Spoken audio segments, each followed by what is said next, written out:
let's turn some sheep milk into baby cheese pearls. Hello shepherds, welcome back, and if you're new here, hello. This is where we talk all things sheepy. My name's Megan, and today we're going to give the traditional provolone cheese a backyard sheepy twist. Fire season's here, and so with the temps turned up, I wanted to make an easy cheese that can handle the heat, but also has the flexibility to adapt to different aging situations. So starting off, let's grab a large pot and pour in our milk. I'm using around 1 gallon or 8 pounds or 3,730 grams or 3.5 kilograms of milk. So a pH meter is helpful but not necessary. And I'll show you how to get going without it as we go along. Also, I'm using sheep's milk from my mini flock of dairies and woolies. It's skimmed, but if you want to go full fat, go full fat. If you're using store-bought milk, make sure to stay away from ultra-pasteurized milk, and don't forget to add some calcium chloride back into your milk for that best curd formation. Similarly, if you're using homegrown older milk, homegrown heat-treated milk, or previously frozen milk, that calcium chloride will also really help with your curd formation. So I'm adding in my cultures now. The milk's cold, but that's okay.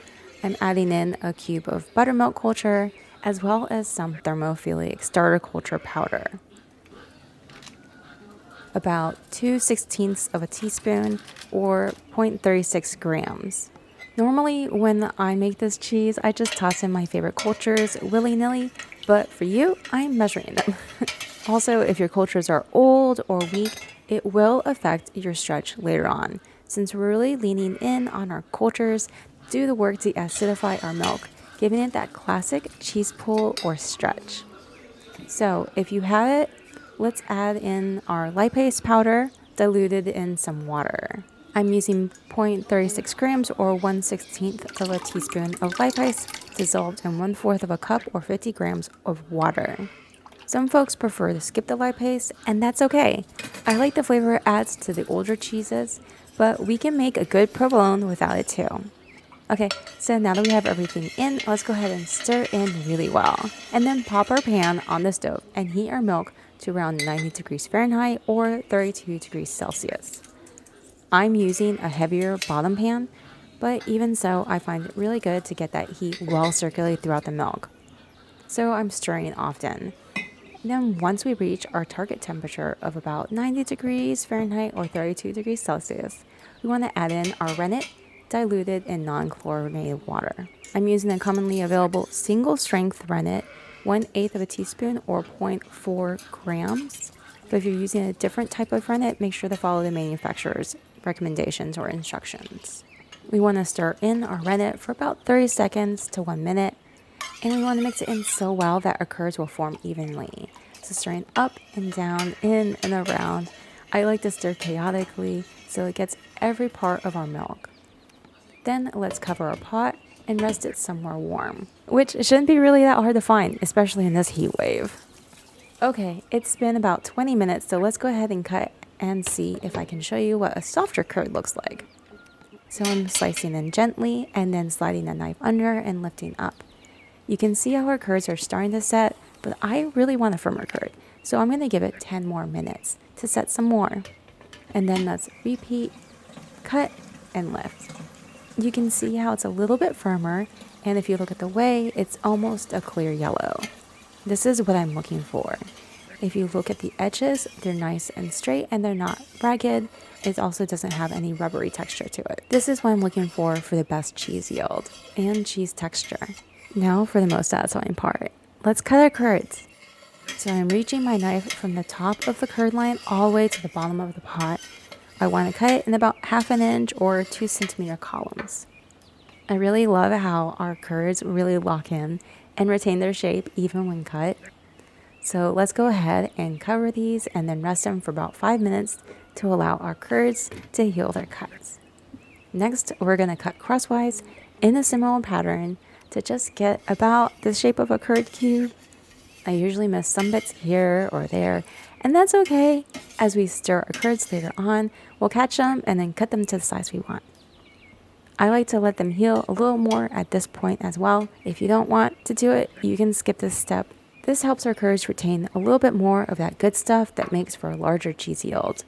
And from this point onwards, it's really important to take care and work your curds gently, depending on your source of milk, as well as milk treatments, or your curds may be super delicate. Okay, so let's stir gently. At first, it will really be difficult to get that spoon stirring around. So sometimes I like to just stick my spoon in there and then swish a little at first to keep our curds just from matting. We want to stir just enough to keep our curds having that wave floating around them and circling so that they're free and unclumped. We want to hold the temperature at 90 degrees Fahrenheit or 32 degrees Celsius for about 10 minutes while stirring. Then after about 10 minutes, there's a bit more whey released. Your whey should still be clearish, and if you see a lot of milky white or milky whey, then you need to go a little bit more gently when stirring. Okay, so now 10 minutes has passed, so let's go ahead and start cooking our curds. I'm going to try to do this slowly, but ideally, we want to raise our temp of our curds, if my math is correct, by about 1 degree Fahrenheit and 1.5 degrees Celsius per minute to get to our final temperature or goal of 112 to 118 degrees Fahrenheit or 44 to 48 degrees Celsius over the course of about an hour. As our curds are cooking down, they're releasing some of that whey, and they should noticeably firm up so that when you press them, they'll have a bit of a give. If you taste your curd, they'll have a mild, clean taste and a pretty good squeak as you chew. Otherwise, keep on cooking them down to release some more of that whey and firm up some more. If you have a pH meter, the pH should be around the 6 range. Overall, to get the curds down to the ideal size, it might take around 2 to 3 hours. Okay, so now that our curds are the texture that we want, let's go ahead and drain our whey. I like to reserve the whey for some of the brine later to help with the calcium levels of the brine for later for long-term storage and aging. And really, there's so much we can make out of the whey, so whatever you do with it, it's up to you. I'm using an old ricotta basket to hold my curds, but if you have a colander lined with a cheesecloth, that works really well too. Whatever you choose, just make sure that you can nestle it in a warming box, or I like to use a larger pot. I like to put the curds container in another container to catch the whey while it's warming, so it's easier to test the pH at later points. But for now, we want to consolidate all of our curds into a mass, and an option for scooping, if you want, is to rest a strainer to push those curds down. It can make it easier to scoop some of that whey out, and then transferring our curds over easier. So now that we have all our curds in our form, I'm going to drain everything out and transfer our last bit of curds that we may have missed and clean this pot out so I can use it again as an incubator. I have this glass weight. I've used it for fermenting in mason jars, and I can pop it underneath my ricotta basket container to help raise my curds up above our warm water level that we're going to be adding in. So whatever you can gather to raise up your curds so they aren't accidentally getting washed or immersed in the water works really well. We want to keep our curds draining above our warm water and to keep the environment around 100 degrees to 105 degrees Fahrenheit or 37 to 40 degrees Celsius. This really helps our bacteria cultures chugging along in their ideal environment, fermenting and turning all that lactose in our curds to lactic acid. And then depending on the species and strands of the bacteria that you're using, some bacteria produce acid faster than others. So usually it takes anywhere from 2 hours or longer to get to that ideal acidity or stretch phase. In my case, I needed to get going to an appointment, so I need to pause the speed of the acidity. I really like to be there when it gets to the ideal pH of about 5.2 to 5.3, and I don't really want to overshoot it. So just like with some of the other cheeses, there's some steps that are easier to pause and then finish on another day. For this step, I pop the curds in the fridge. It slows the bacteria down, and they will still continue to work in the fridge chugging along, but their activity is so much slower. Think of it like putting bread in the fridge to slow fermentation. Okay, so now it's next day. My cheese mess is cold and I forgot to cover it, so it dried out a little bit, but that's okay. If you want to chill out longer, definitely cover it. Our curds are cold but firm and bouncy and ready to continue on their job of fermenting. So I'm going to add some hot water to the pot to bring the curds back up to 100 degrees to 105 degrees Fahrenheit or 37 to 40 degrees Celsius. And then once they reach that temperature, they're going to start working at lowering that pH more efficiently. And then we're going to start keeping an eye on the curds and clocking in, testing our curds. So I'm going to heat up a kettle so then I can slice off a small piece of the curd as our sacrifice. Ideally, you want your water for the testing to be around 175 to 180 degrees Fahrenheit or 79 to 82 degrees Celsius. We're going to carefully dunk our curd slice into our water and let it warm up. Once it's warmed up, it should begin to stretch. My tester here isn't stretching as much as I want, so I'm going to give my curds about 3 more minutes to chug some more lactose and get some more stretch in. If you have a more acidity producing bacteria, I would give it between 10 to 15 minutes. Mine's a bit slower, and that's okay. So I'm just testing my curds within their ideal range. Okay, so some time has passed, so my curds are starting to test with a pH strip within the ideal range of about 5.2 to 5.3. So let's go ahead and cut off a slice and see how it looks. Let's pour in some fresh hot water and soak in our curd, and then watch it melt a little bit.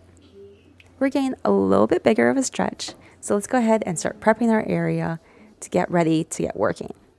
I'm preparing a cooling jar with some ice saturated brine solution. So let's go ahead and start forming our pearls. If you have nerve endings, I recommend grabbing a bowl of ice water to keep at your side to dip your fingers in and cool them off. Otherwise, let's go ahead and pull our curds out of the water and shape them while they're still hot. Since they're small, they do cool off super fast, so we want to work quickly but carefully and roll or pinch our little balls. So they're so cute and they form pretty fast. And since they're still slightly warm, even after shaping, if you want to keep that round shape, toss them in the iced brine. Provolone, just like mozzarella, does continue to move slightly as it cools. So if you cool them on the board, they'll slump into more of a cabochon shape. And then floating, they tend to keep their rounder shape more, but as long as they're not packed in tight. So just keep in mind, if you want a specific final shape, they won't really freeze in that shape until it's completely and thoroughly cool. And then before I forget, let's go ahead and weigh this. The yield is a bit above 586 grams or 1 pound and 5 ounces. Okay, so it's not too shabby for a yield. As our curds stretch, they'll get a little shiny. I really love how that reminds me of making bread rolls or kneading bread. My youngest wants me to make them into little shish kebabs, and I was thinking about adding them to pizza or marinating them. There's a lot of fun ideas, even with these tiny shapes. So once we're done shaping our cheese, if you haven't cooled them in the saturated brine, now is the time to float them in that brine solution, overnight or a few hours. If you're making a larger cheese, you can air dry it for a little bit, and I like to wax them and then age them in the fridge for a thinner rind, say for like sandwich night. But for these pearls, I'm going to transfer them to a light brine solution and probably make them into some marinades and then top them on salads when salad's safe to eat again. They make a cute salad topping. Let me know what you decide to make your cheese's final form will be. What are you growing at the moment? Are you kind of experiencing the bane of less salad, or are you taking care with your veggies?